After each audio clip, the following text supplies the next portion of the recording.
Hello, people from Facebook and beyond. My name is John, and you are watching Off the Record. Off the Record is our weekly live show happening during Phase 2 Heightened Alert, happening every Saturday at 8 p.m, where we invite guests to answer your questions about COVID-19 and any other concerns that you might have. Before we go any further, thank you so much for joining us. Do remember to give us a like if you enjoyed this video and share the link on our show on social media and to your friends. On today's episode, which is the very first episode, we are delighted to have with us Dr. Leong Hoe Nam. You guys might be familiar with him. He's been in the news lately providing information regarding COVID-19 and, of course, the vaccine, right? Thank you, Dr. Leong, for joining us. Thank you. Thank you for inviting me over. Okay, so maybe you can tell the audience, especially those people who are tuning in for the first time and seeing you for the first time, give us a little bit of an introduction of yourself. I'm an infectious disease physician where I look after patients with fevers, and of which we also are interested in vaccines. Personally, I'm very, very passionate about vaccines as well as education, and it's really rather appropriate that I'm here speaking about COVID-19, which is a viral illness. We're going to talk about vaccines, which is the main key way to actually try to overcome COVID-19. And of course, education. Education will help us overcome our fears as well as the fake news. All right, thank you so much. That was insightful. Thank you, Dr. Leong, for joining us. So to make sure that we're all on the same page, especially for you, our audience, for today's show, what I have with me is a list of questions that we have actually asked the public beforehand on social media. And tonight, Dr. Leong, you will be answering those questions for us.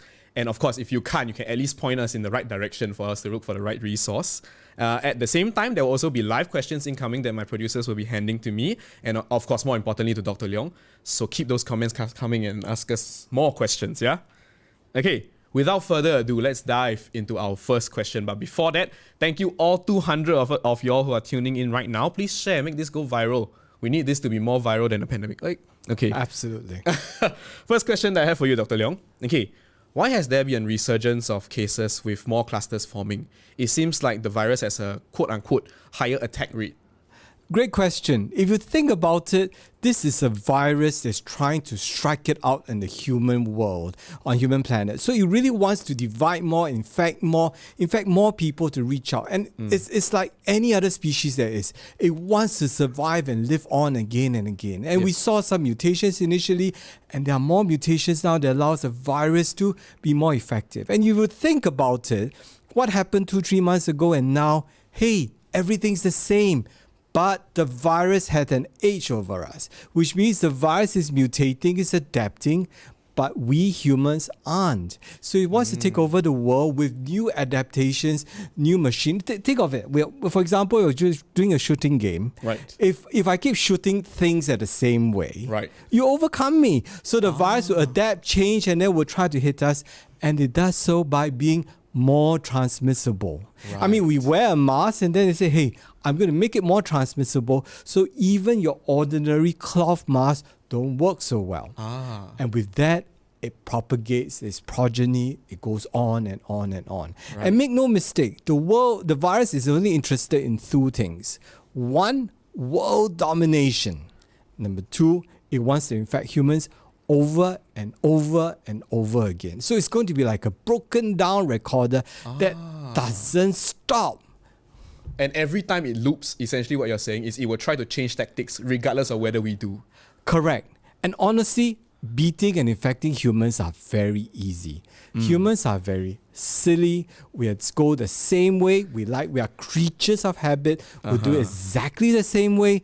But the virus adapts. And then it's like, for example, we put on a shield in front of us. The virus hit us by the sides, and then we fall sick. They put on another shield the other side, they hit us on the other side. So that's what the virus will keep adapting. Yes. Oh, okay. So, I mean, since you mentioned about adapting, they actually have a little question about the variant. Recently there has been a B1617.2. Is that the correct notification? Yes, B1617. Yes. Okay. So the thing about it is that people are observing, especially through the news and with experts chiming in, that the B1617.2 variant appears to be very infectious. Right, and there has been, word going around that other variants are going to be just like it, really infectious, and more things are going to come our way. Is this cause to be afraid? There was actually an earlier variant that was quite infectious. It's been taken over by another variant called the B117 that was first discovered in UK, and of course we have now the B1617 that was discovered from South Asia. But that's the way it's going to be. If you heard of B1617, there's going to be another one, B2 something or B17 something. Basically, the viruses are going to adapt and change again and again. So after this battle of B1617, and for the record, my money is that we are going to win this one against B1617 with this phase 2 thing. We will win it. I'm quite sure about this. But there will be yet another one that will come that's going to be even more potent in the cell mouth, more transmissibility. I see. There's going to be more transmissibility for the next strain that comes. So all of us needs to get ready, be prepared for the next wave. Right, and get ready not in the sense of hoarding toilet paper, but getting ready in terms of... Spot on. No toilet paper, no instant noodles. Okay, so when I talk about getting ready, it really means getting vaccinated. Getting vaccinations actually changes a serious illness into a mild illness and a mild illness into nothing. And realistically, okay, from the USA data as well as our own data, patients who have been vaccinated, I guarantee you something. They are going to be very fit, well and healthy. And most, they might need a little bit of oxygen and they're out of it. In other words, a serious life-threatening illness is now changed into a common cold. Or look about it the other way. I saw this phrase. Yeah. The bark and the bite, which is bad. The bite. But the vaccines take the teeth out of the bite, so there's no bite, just the bark. I see. In other words, you don't really end up sick with when you are unvaccinated. Yeah. That's great because life goes back to normal. But if we don't get vaccinated, you end up falling really sick. So vaccinations for one, and of course, number two, we love our neighbors, we love our friends. We want to mask up so that we don't spread the virus to other people. Yes. I'm not masked up now so that I don't sound like a Darth Vader to this mic. Okay, John on the other side is neither masked up for the same reason. But all the crew behind us, they look really very cute, like a mask party. Because everyone else behind the camera is all masked up. Perfect. Okay, anyway, because actually we have a follow-up question to this, right? Because you mentioned about how the virus will try to change tactics to try to attack us, right? So one of the things that people have been curious about is things like ventilation. How does ventilation affect how fast the virus spread? Ventilation, indoors, bad. Outdoors, great, lovely. Outdoors means the virus spreads out. It just gets dissolved out quickly. The rule of the thumb is if you are indoors, the air is stagnant, it doesn't move around, then the virus will cling on better. And remember, it likes air conditioning, just like almost every Singaporean. It likes it chilled because the virus stays on in the environment better. I see. If you put it out in the sunny weather, Singapore at 32 outside, it will die very quickly. In addition, the dilution, the wind will come in, the air will come in, the virus gets diluted out, and in fact, the virus turns harmless. Right. So if you remember, the President of the United States, Mr. Biden, just about 1 or 2 months ago announced that if you are out in the open, you don't need to mask up if you've been vaccinated, because actually he's using science to help him to make such a statement. Outdoors, literally, the risk of getting acquisition is very, very low unless the person is immediately next to you without a mask. So outdoors does not mean in malls, right? Yep. In the fresh air. Outdoors means literally outside the doors.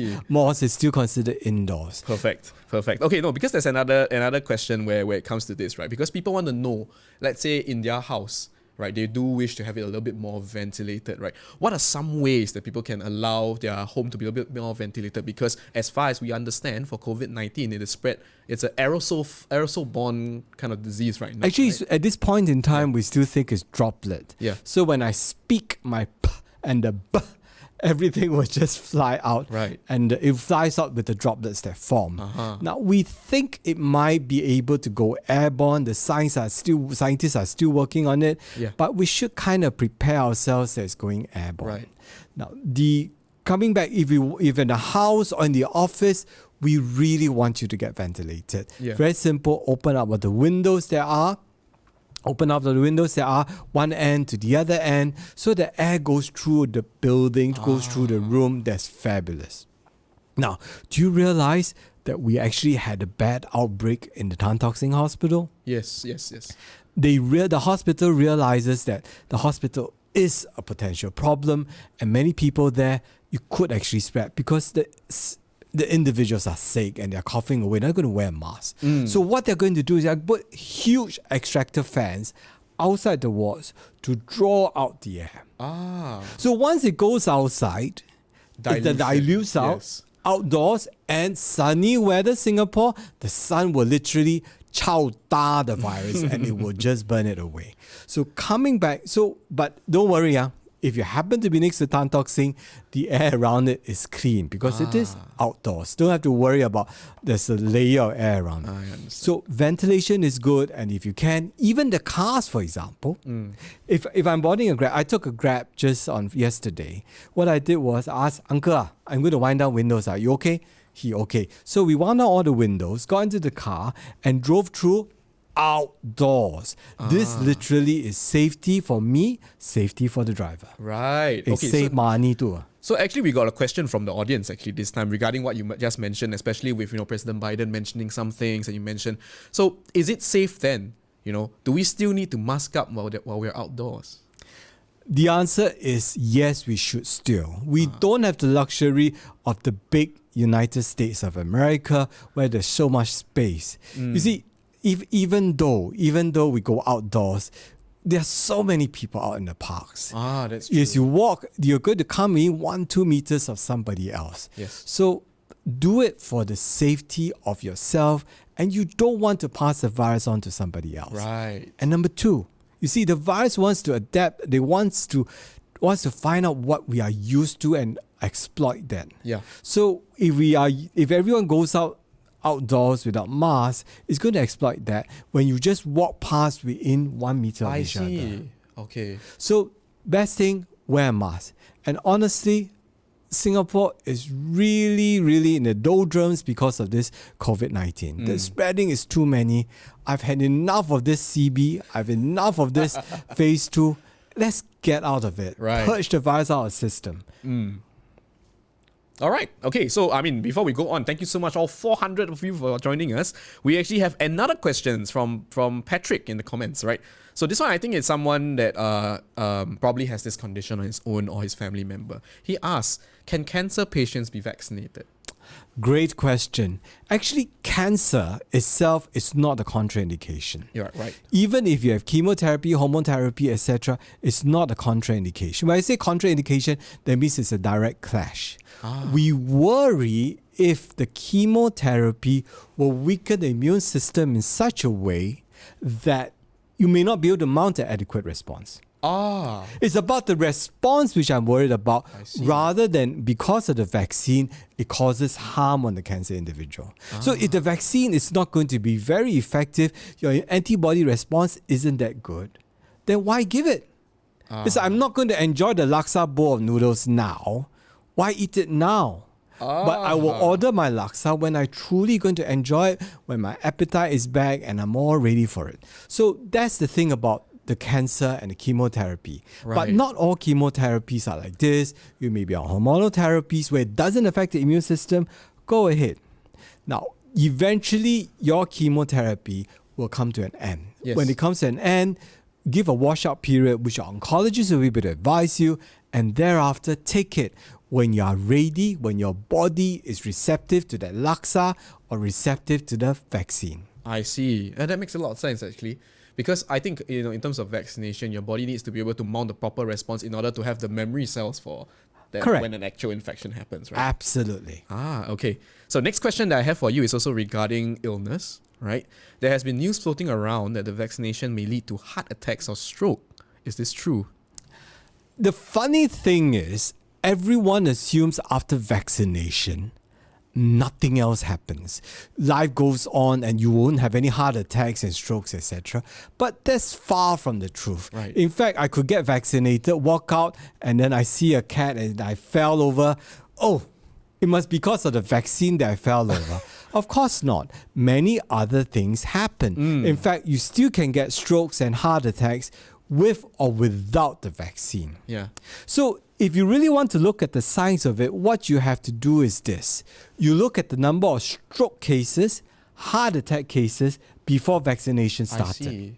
If you can, you go back into the exact same period, say January to March this year, where we started vaccination, versus January to March last year, or the January to March the last few years before, and you compare the right numbers. And then if you realize that if this year, January to March, we're getting a lot more heart attacks, and these individuals appear to be related to vaccines, Right. hey, we may have a signal. Now, but if you look at Singapore, we have about 2 million people have been vaccinated out of 5.6, 5.8 million people. Yes. We're not going to pick up the rare signal. The rare signal of 1 in 1 million, come on, it's not going to stand out. You won't see that at all. That's true. So which means data is about big numbers. The bigger numbers I have, the more credibility there is. I see. And the biggest numbers for the mRNA vaccines now comes from USA. USA have given more than 130 million people the vaccines. And they have a robust system where they report the side effects of vaccines.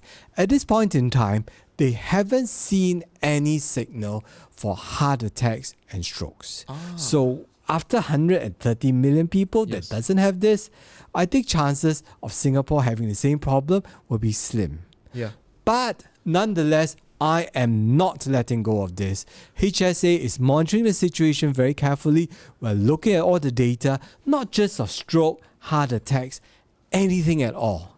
Because at the end of the day, the person who's receiving the vaccine is my own brother, my own sister, my own neighbor. Right. If I don't look after our own Singaporeans, Who will, right? who will? Exactly. So I guess the main message over here is twofold, right? First is that if the experts aren't being alarmed, it's probably not something that's confirmed by statistics yet. Okay.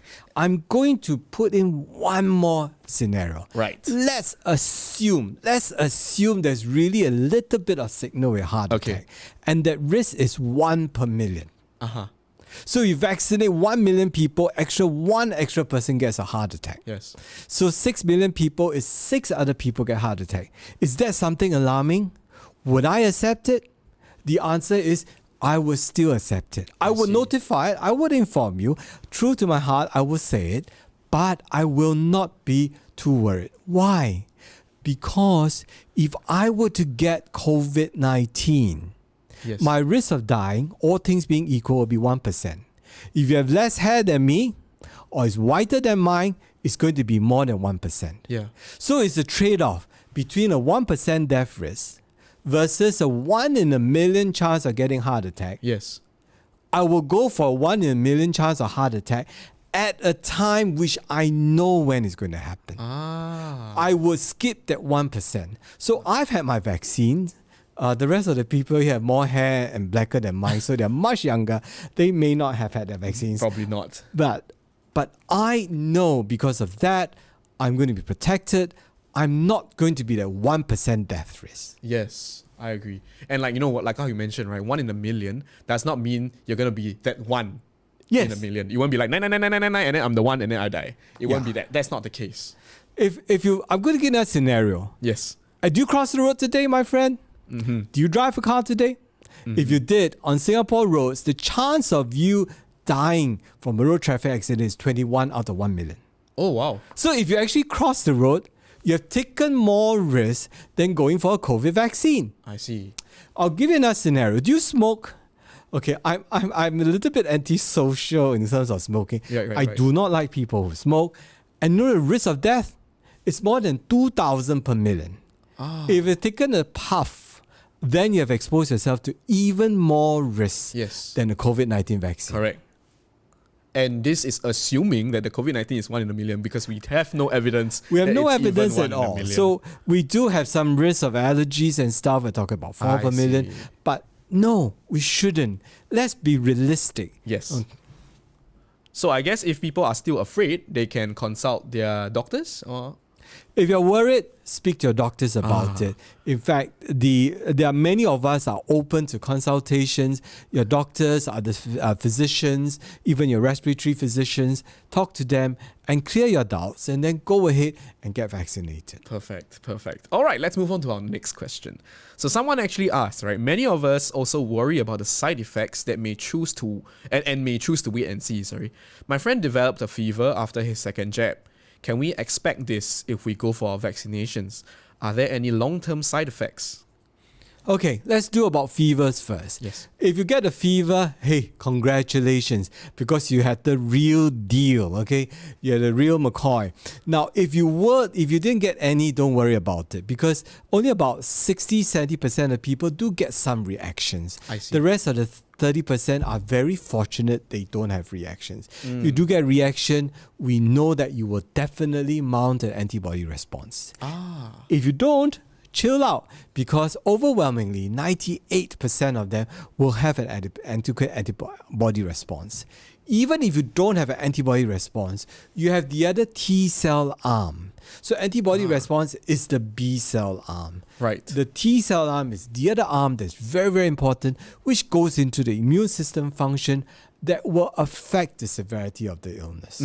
So you will still get both stimulated and it's fine. And this data is not just for young people out in the audience, but it goes all the way to one who's 90 years old. In fact, the trial, there's someone who is 91 years old, he had heart problems, he went for the vaccine, he recovered well, he didn't fall sick at all, and he is strong with immunity. In fact, we have one of the people who's in Tan Tock Seng who fell sick, who's 91 years old. He's vaccinated, and the reason he's still alive is because he's vaccinated. Right. Now, I'm going to tackle something that's a little bit more difficult. Yes. Is there any long-term side effects from it? Okay, I'm going to be very realistic and tell you in vaccinology, something which I'm very passionate about, most side effects happens within 2 weeks. If it doesn't happen within 2 weeks, the rare ones will happen by 3 or 4 months. And by then, nothing else really happens. Right. There's a movie called I Am Legend. Yeah. That thing is really, truly in the Hollywoods. Okay, they did it primarily for the box ticket funds money. Okay, so I Am Legend things don't happen. Right. So this vaccine has been around for easily 6 months, and I can tell you, chances up to 6 months is very safe. Is there a risk? Is there a risk for beyond 6 months, 2 years, 10 years? I'm going to share with you some truth. The truth is, they started injecting mRNA into mice as early as the 1970s, before many of you here were born. Right. Number 2, they started trials in humans as early as 2013, which means they have 7 to 8 years data on the safety of this vaccine. I do admit it's a small number of people. Yeah. We're talking about several hundreds to several thousands. Yeah. But nonetheless, it gives me clarity that the vaccine is going to be safe, at least for the few thousands people. Now, then fast forward to 2020, 2021, we're giving it to more than 100 million people. It's more like 150 million people worldwide. And so far, it's been fine. You see, the country, the more you adapt well to this vaccine, the safer it is, the number of cases fall. Yet, despite all this, I will accept the fact that the vaccine doesn't have long-term data. Right. But watch this space, because not only are you interested, I'm interested, HSA is interested. Then you're going to ask me, so why don't I wait? Why don't I wait? The answer is this. The virus is like a tiger. It's going to prowl along the perimeters of Singapore. It's going to weave in and out through the malls, etc. And if you are not vaccinated, it will hunt you down. When it hunts you down, it will take a bite, and in turn, you are going to fall sick. Okay, so which means, John, the only way out of this mess, okay, is actually vaccination. Vaccination takes the bite, takes the teeth out of the virus. Right. The bite becomes a bark, Everyone just has at most a common cold and life goes on to normal. Right. Mask still goes on though, Yes. just in case I'm the odd case of transmitting it to someone else. Correct. I mean, hand to my heart, as a doctor, I've sworn to help all my patients as much as possible. The last thing I want to do is to pass a virus on to someone. Right. And look, many people have died. Yes. We don't need another death. Agree with you. All right, so one final point, yes or no only, okay? Because the virus, like all things, the vaccination, like all things, like the mask and everything, offers us protection. Would you say yes or no to the quote, some protection is better than no protection? Absolutely. Perfect. Imagine this. You're entering into a fiery house. You have three options, okay? Go in there completely naked. Number two, you can go in there with a helmet. Okay, number three, you get in there with a full gear. Ideally, I want to go in there with a full gear. But if I have nothing else, I've got a helmet to protect my head, I will go in there and rescue my family. I see. Makes sense. All right, let's move on to another question that the comments actually contributed. Right. What does a mask with good filtration capabilities mean? Should I still wear cloth masks? I don't like cloth masks, okay? I think they're extremely pretty, but it is not certified, okay? So we really want things which are certified and qualified. So we get exactly what we ask for. Right. So if you want that cloth mask, my suggestion to you is what the USA recommends. Get a qualified surgical mask beneath, followed by the cloth mask outside. So you would actually look very pretty and you get the filtration. If you wear the cloth mask alone, then you may not be getting the protection. You see, we are failing in our prevention of P61617. Because we're stuck in our ways. We are more concerned with the frivolous cosmetic look than the actual protection. I see. Okay. And sometimes comfort as well, right? Yeah.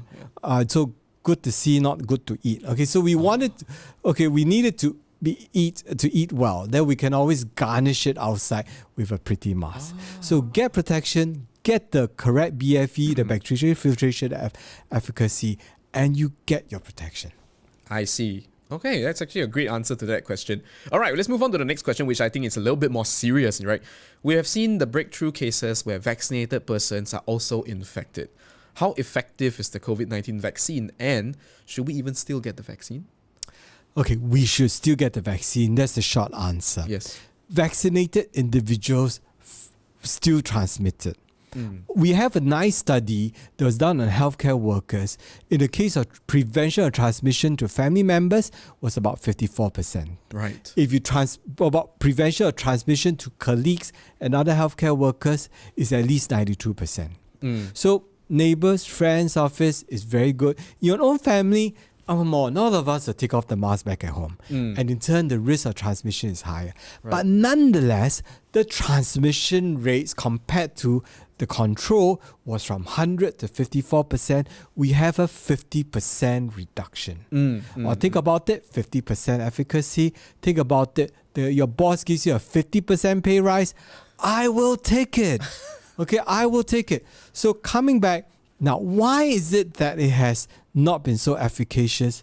It's simply the target moved. Okay, all of us been to schools, we be PSLE, O levels.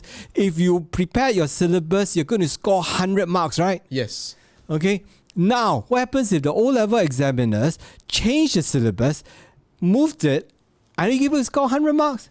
No. You can't. You spot the wrong question. You spot the wrong question, spot on. So we miss a bit, and that's expected, and in turn, your capture rate isn't that bad. But is 80% still a good pass? It is a very good pass. Distinction. It's a distinction. So I am still giving protection. I'm still preventing myself from falling sick. I still get myself a job after passing the O levels. Yes. That's great. And that's what we should be targeting for. And let's be really serious about this. Will the virus change? Will the virus mutate against the vaccine? It will try to. It will try to do it. And the only way we can prevent that from happening is if everyone gets vaccinated quickly with a good vaccine, not just drips and drabs, or everybody cooperates to get it. And number two, we wear masks to prevent transmission. I see. You see, mutants come about through replication. If there's no replication, you have no mutants. Okay, so there was this thing that was passed around through the Nobel Prize winners say when you use vaccines, you're actually encouraging the virus to mutate. So no, it's not. The fact is you have to is not wearing the mask that allows the virus to mutate because they are replicating. You stop the replication, there's no more mutants. Correct. It is the same strain that hopped over from the animal to the human, which we first found in Wuhan, China. Correct. Okay, so that means replications, just to be clear for our audience, replications only happen inside hosts. Correct. So if we don't allow that to happen by wearing masks and get vaccinated, that will prevent mutants. Correct. Nice. Okay. Just a very side note. Do you know how many copies of viruses are found in an infected individual? 200,000. I'll give you a number. It's more like 1 to 100 billion copies of viruses are found inside one individual. Yes. So think about it. The number of mutations that happen, and I cough, I just need to spread a little bit of virus. I transmit the infection very quickly. All right. Okay, so before we move on, I want to acknowledge that thank you so much for all 500 of y'all who are joining us right now. As you can see from the board, ask us a question. Live, Dr. Leong will answer your questions. Producers will be handing those questions over to us. But we are moving on to mention about, to come back to our question earlier about vaccination and vaccinated persons being infected, right? So you mentioned just now about how mask wearing, and vaccination is important, right? Are there any other steps that people can take? Like, I don't know, safe distancing or, Okay, I like social distancing. You see, when I wear a mask, it helps to filter. Yes. But some of it will still go out. Yeah. And when I'm screaming at my kids sometimes, Yes. okay, the lot more will come out. Okay. But one thing the virus can't do is to cross that distance. So the people in front of me here, who's doing the producers, etc., they're about 3 to 5 meters away. Yes. I'm going to make all my B and the P, but the virus is not going to hit them because of distance. So you realize distance outranks a mask in terms of efficacy. Right. You think of it, okay? Singapore, Johor, we can see each other. In fact, the relatives can go to the building and wave hands to each other. But the distance doesn't allow you to come over. So the same thing, if the virus can't cross the distance, then it can't transmit. So social distancing is extremely efficacious. You do it outdoor, beautiful. But if you do mask, because there'll be opportunities where you come close to each other, it reduces spreading. Okay. Well, then, there's one more step which I think people have been asking about, right? Would being alert when you are unwell and being, for the lack of a better word, meticulous with how you behave, right? Going to see a doctor the moment you are unwell. Would you say that is also a good strategy for the citizenry to have? I would say that this is a necessary behavior of a good Singapore citizen. Okay, Singapore is not like UK, US, etc. We are going for the elimination of the virus. We're going to kill and purge it out. Purge out the stupid virus away from Singapore. In order to eliminate, then we need all of us to be on detection alertness. Yes. It's like watching Aliens. The aliens is inside us. We have no idea unless you go for a screen check. Correct. Then you realize there are aliens inside. The alien screen check is actually a swab. But we're going to make it easier. We won't swab every person there is. But the moment you have a bit of sore throat, a bit of cough, a runny nose, you go for the swab test. That means you go for alien detection. Right. Clear. No aliens. Good. You go back into the society. But the moment there is, we take you out, not because we want to trap you or put you in prison, but we want to make sure you don't pass the virus on to other people. The moment we take the person out and it doesn't pass on, the transmission stops. The replication stops. The mutants cannot leave. In other words, we have knocked the teeth out of the virus. And we cut down the transmission rate and Singapore gets safe. So when you report sick, wow, it's so military. Yeah. When you fall sick and you don't feel well and you see a doctor, you're doing it not so much for yourself, but you're doing it for the love of your people, the love of your nation. Okay, it's for the love of Singapore. Right. So don't self-medicate, basically. Just go and see a doctor. Go and see. Now very cheap. Okay. Now very cheap. The government makes it very, very cheap. All right. Okay. So we'll move on to our next question. Okay. We actually have a lot more questions, but I think this has been great so far. For those of you that are just tuning in, okay, you can always ask us a question in the comments. The producers will hand them over to me, and Dr. Leong will answer them. Let's move on to our next question. Okay. This one I think you briefly mentioned earlier, but I think you can go more into depth, which is actually the question is, what are the processes to getting a vaccine approved? Is it safe to use since it's so quote-unquote rushed? Okay, we have two ways of tackling it. Yes. Every single drug and vaccine that enters into Singapore has to go through the same approval. It's like if you want to admit into my school, you have to meet this grades, you must be able to do the following things, then you come into it. Right. Just the same thing as when you apply for a job, the boss will approve it. So actually, HSA aren't making things difficult for any of the vaccines. They ask the same questions and you pass it, then the vaccines get approved, the drugs get approved, and you have a safe thing. So they are not only interested in the clinical trial, which shows efficacy, they are interested in the side effects as well. They are also interested in how the vaccine or the drug is manufactured, and if there's any quality checks. Because I'm not going to let you have the vaccine or let you have the drug simply because I say it is good. The other way of looking at it is that if I pronounce it over the press media and say that this vaccine is good, you go and buy it, and I don't give you any data at all supporting it, hey, I'm a hoaxer. I'm just conning a job. I'm just a con man. So at the end of the day, HSA is the one that makes through and does all the checks so that the company you buy or the vaccine you buy or the drug which you buy. Well, I use the word companies because when you buy a company, you scrutinize it. HSA does all the checks. So the moment it enters in HSA, it's fine. Now I'm going to give you another scenario. Some people ask me, Dr. Leong, the vaccine approved everything from beginning to the end in 1 year. Is this for real? Then I'm going to ask you this. Everyone has seen an undergraduate who has to take the different modules in school. And the examiner says, you finish these modules, you pass. And this poor guy didn't date anyone at all. He went through studying day and night, no school holidays, even had no toilet breaks, and pondered the whole hostel with his urine. He clears all the modules. And the modules are phase 0, animal trial. He clears the animal trial. Phase 1, small group of people, pass. Then phase 2, large group of people, very safe.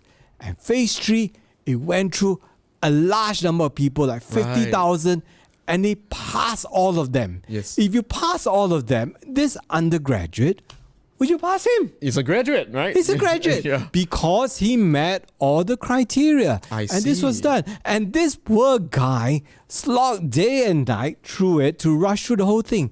Now, if, on the other hand, if it was a regular student, he would have taken his 8 to 10 years because the drug vaccine company would do all his calculations again and again because every time they fail, it is billions of dollars down the drain. And have we seen that? Yes. Many vaccines have failed from this COVID-19. So it's all ruggedly tested. Ruggedly tested. The same rules apply to them. But this vaccine, they just condensed everything and they worked very hard. And you read the people who did the vaccines, they didn't take any breaks at all. They just kept working and working on it. All right. Okay, we actually have a question from the audience this time. Dr. Leong, what is the audience member that chimed in is Mei Chin. Okay, she asks, Dr. Leong, what is your opinion on vaccination for children from 12 to 15-year-old? Is it safe? Great question. let's look at the data. Number one, 12 to 15 years old, their immunology is very, very similar to an adult.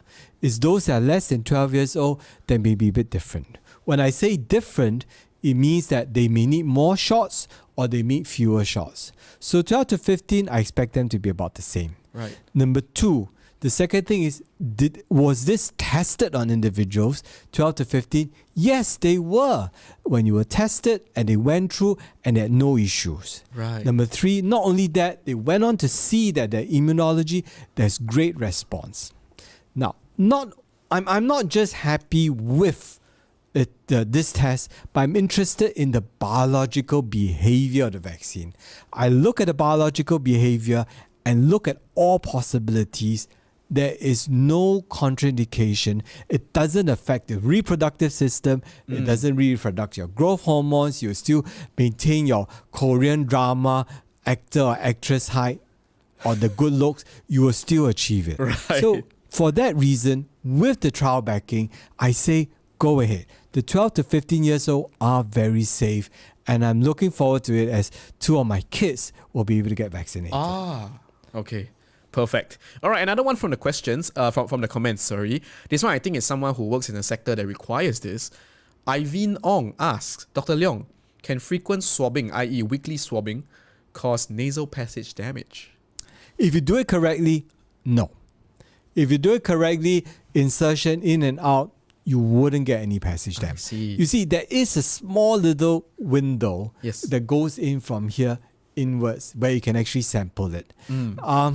I've been doing swabbing for my patients even 5 years to 10 years before COVID-19 because I'm very obsessive. Oh. So I've done a way where I can go in and out very quickly. So for different diseases, this one This was different Right, diseases because you do detection of influenza that Yes. way as well. So if there is a certain technique where there's a very small window where you can go in and out and the patient will say, it's done. Oh. Hardly anything at all. It's just like the blood taking. You've seen someone who's done blood taking about 1,098 times. The injection is hardly painful. I see. So it can be done very easy. All right. Okay, we have another question, this time by Edmund Hugh. Okay, he asks, how easy is COVID-19 transmitted through surfaces? Great question. Now, at this point in time, the scientists don't think it is a major mode of transmission. But I know of studies, especially done from the Hong Kong group, where they showed that it can stay alive for hours on the surface. Right. The scientists from USA, Europe, as well as in Singapore, don't think it is a major mode. But don't be so silly. You see someone who spit onto the table, take it up and smell it. Okay, that you are going to get the infection. But in most intent and purposes, it shouldn't. I see. Nonetheless, we make sure we have clean hands. This phrase came out when I was doing it with 913. Yes. Your face is sacred. So before you touch your face, wash your hands with alcohol, water. Yeah. Then you touch your face, then you're actually very, very safe. I read somewhere that actually someone mentioned about hand washing, right? They said you wash your hands as if you're about to change your contact lens after eating spicy chicken. Is that Great accurate? idea. I love that. I'm going to use it next time. It makes sense, right? It does. All right, amazing. Okay, so before we move on to the next question, Dr. Leong, maybe you can run through with us once again, just for our audience that are just tuning in, what are like some of the criteria that a vaccine must pass in Singapore? Okay, number one, we will make sure that the vaccine manufacturer is qualified and all the drugs, all the equipment are properly credentialed and all the raw materials are done correctly. Yes. And the certification to check on the quality. Right. Not only are we interested in the quality of the vaccine when it leaves, but we want proof that 3 months later or 6 months later, as we're in the expiry, that the vaccine or the drug still works. Number two, we want to make sure that the vaccine goes through its trials correctly. Yes. And there was no money underneath the table, there was no badgering, and the data is robust. So we like to see as much data as possible, not just from the trial, but in the real world data than when it's actually in use. We also like to monitor for adverse events and what are the possible problems, not just that were discovered during the trials, but outside the trials. So these are the key things that which we talk about, and I'm going to elaborate a little bit here. Do you all remember reading about AstraZeneca and J&J? Yes. These are two different vaccines, not available in Singapore. Yeah. Singapore, we only have the mRNA types of Correct. vaccine, right? Yeah. They had clots. Yeah. They caused clots in some people, and they realized they were less than 60 years old, and they're usually women. Yes. Now, wait a minute, didn't the trial pick it up?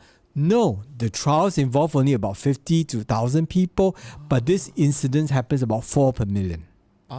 Okay, now does it tell me that vaccines create trouble? No, it tells me that the reporting structure is correct.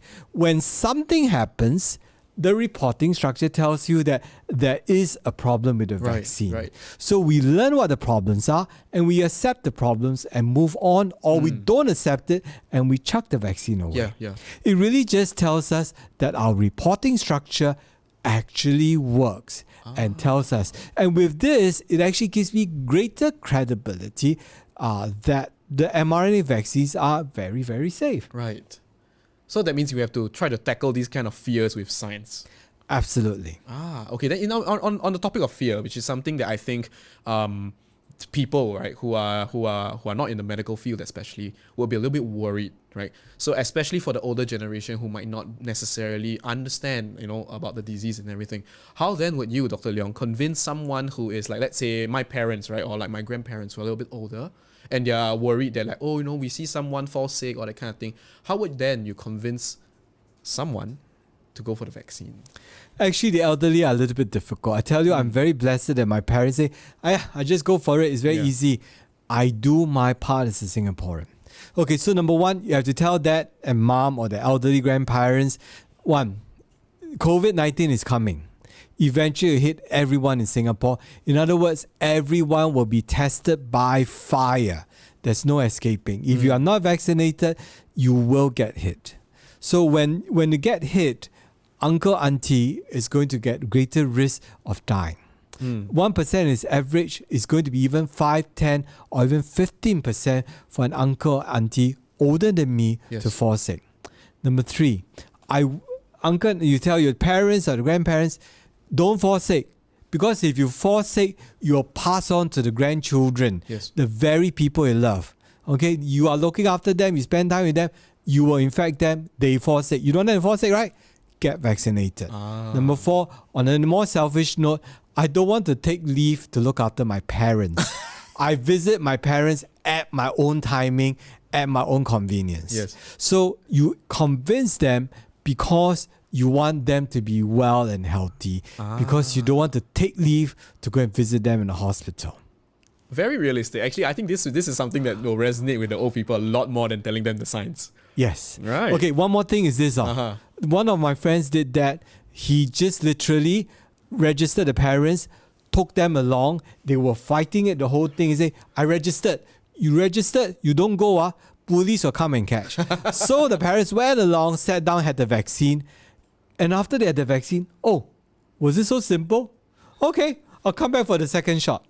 So literally register for them, pull them along, threaten them a little, let them sit down, get the vaccine. And my friend, you bought yourself years and years off that phase, okay? Right. Because your worry for your parents just went plunging down. Just to get yourself at least a peace of mind, I guess. That's yes, important. Absolutely. All right. Okay, so before we go on, thank you so much, all 600 of y'all that are tuning in. We actually got another question from the audience, which is by Jing Yi. Jing Yi asked, this one I think is pretty interesting because it's something that's implemented around Singapore. Is 1 meter enough for safe distancing? Good question, Jing Yi. This is for you. Okay? If we were to just talk, okay, 1 meter is sufficient. Right. But if I'm going to cough and I'm going to blow my nose, 1 meter is grossly insufficient. So if you think about it, 2 meters is better than 1 meter. 3 meters is better than 2 meters. Right. But you need to be practical. It's just like my house. I mean, look at this. sorry, this place is actually quite small. You don't know it. But this is a small place. I would want this place to be 10 times the size. But your company is going to say, I can't afford it, Dr. Leong. It's not being realistic. It's not being practical. I see. So the practical compromise is 1 meter with your mask on. If you have the luxury, go 2 meters. You have the super luxury, 3 meters or 5 meters, take it on. So no choice, 1 meter is a compromise. I like it bigger, better. I agree with you. I mean, that makes the most sense. But like, you know, on the point of practicality, we have to set a certain number. We have to set a certain number. All right, perfect. Actually, I have another question that I think some of the audience member asked, and this is also something that I'm curious about, because you have a background in infectious diseases, right? So it's been almost 1.5 years, you know, for COVID-19, right? Is there any indication that the mutations are sort of weakening to, for the lack of a better term, right, weakening to influenza levels? Is COVID-19 becoming, are we trying to move COVID-19 and Singapore to be something that is endemic like influenza? Yes, okay. Compared to the very, very first strain and the subsequent strains, we have been seeing the cases become a little bit milder. But the current strain, the B1617, versus what it was 3 or 6 months ago, I think it is actually milder, but we don't have solid signs. Right. Because B1617 pretty much just affected one Southern Asian state. We haven't seen it on the rest of the world yet. And honestly, the Southern Asian state is burning up with lots of cases. There's no research, no chance, no time. Right. But when it comes into Singapore or elsewhere, we're going to see a lot more data and the credibility, how strong it is. Right. So Singapore government is going to monitor. My hunch, my money is that the virus going milder. Certainly, I have no evidence to say that it is more severe. Yeah. I am praying very hard that it's turning milder. Right. But it is still not enough. Right. That minuscule drop in severity of illness still is very, very significant. Right. Compared to influenza. If you look at it, I think we have about 2 or 3 deaths since the Tan Tock Seng cluster, and we have only about an extra 300 patients or 300 or more patients. So the risk is still there and is still there. Okay, so which means, I like your question, which was, how will it ever become a flu-like become a flu-like virus where it becomes very mild? The answer is yes. And the opportunity is there in front of you. You know what it is? Vaccination. Vaccination. I see. Vaccination changes into mild cold. I'll take you through Tan Tock Seng pharmacist. Yes. He's a great, I'm not sure it's a he or her, but he or she is fabulous. Because of Tan Tock Seng, he had a bit of runny nose. He went in to see a doctor and had a swab done. He did what every Singapore citizen needs to do. Yes. Swab when you have symptoms. And guess what? At the end of the swab, he had no more symptoms. His runny nose was over. In all intent and purposes, would you even have seen a doctor when you had runny nose for 3 to 4 hours? No. You wouldn't. Yes. But this Tan Tock Seng pharmacist, I love you for that matter, he did his job and was found to be positive. Okay. And unfortunately, for the next 14, 21 days, he was diagnosed with COVID. He's segregated from the rest of the family. Yes. But he did the right thing and the transmission stops. Okay, the other way of saying it is that this pharmacist has gone forward and say, the buck stops here. No one goes past me because I am the wall for Singapore. Right. So when he reported sick, he prevented transmission to other people. His family was safe. Hey, we are better off. Right. All right. Okay. We actually have another question from the comments. This is by Ray Ang. Right. He asked, actually, which I think is on a question that's on the mind for a lot of Singaporeans. What is the efficacy for delaying the second shot? Great question. I love the question. Now, if you talk about vaccinology, if you have one and second one very quickly, the antibody that's responding the first time will act as a block for your second vaccine, second dose vaccine, because the first one would create antigens and in turn you create antibodies. The second one will create antigens, and some of the antibodies in the first round will neutralize it, rendering it less effective. So too close, no good. But if you think about booster shots, think of hepatitis A, think of hepatitis B, MMR vaccines. The booster shots, which is your second shot, always comes at 6 months. So when you actually delay it, you kind of allow the body to forget a little bit, okay? And then when you get hit again, the body remembers it much stronger. So if there's a slight delay, then you have a much stronger immune response, because it's like you allow things to settle down and then remind yourself again. But why 2 months, 3 months? Dr. Leong says 6 months is good, right? Yes. Why not 6 months? The problem is this. After the first shot, the antibody levels are good. It falls with time.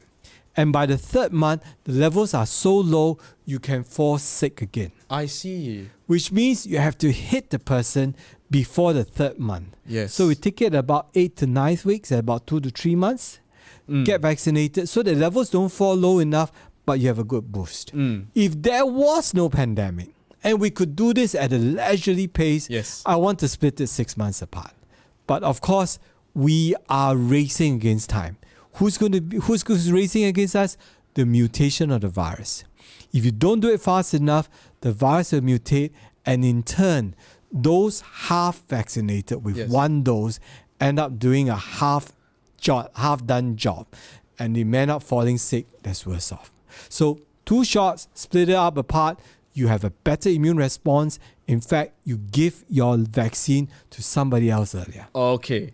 Wow, perfect. So in that case, just one final point that I have to remind our audience, especially, which I think you will agree with me, right, is that even if you are vaccinated, right, still see the doctor, even if you have mild symptoms. Correct. Because you could inevitably be the mild or asymptomatic individual and could spread it. Hey, brother, sister, when you fall sick and you're swab positive, know what they're going to do? They're going to trace together and find out who gave it to you. When you find out who gave it to you, you find out, you search and search and search, you dig deeper and deeper and deeper, and we go for extermination of the virus. Right, perfect. All right. Okay, and I think, that is more or less the end of our questions for today. Okay, so before we end off, Dr. Leong, thank you so much for answering all our questions, and to our audience that have tuned in tonight, right? Okay, unfortunately, all good things must come to the end. We have come to the end of today's episode of Off the Record. Thank you all 700 plus of you are tuning in. Thank you so much once again, Dr. Leong, for being on the show with us. Before we end off, Dr. Leong, any final word for our audience members? Singapore, you have suffered. No doubt about it. We all know someone who lost their jobs or is struggling along. And I know of people who worry about the next meal for themselves or their family members. And these are kids. Yes. I know some of you have just lost the opportunity to travel, but there are many of us that are suffering.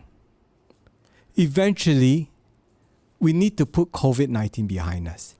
Eventually, we need to rise above COVID-19 and put it behind us. And the ability to do it is before us. One arm of it is vaccination. The arm of it is something you know very well. Mask, safe distancing, clean hands. If we do these two up together, it's literally raising our arms up in defense of Singapore. Against an enemy we cannot see, against an enemy that's mutating, against an enemy that wants to adapt us and put us under the yoke of repeated infections. I'm thankful even that we have vaccinations available.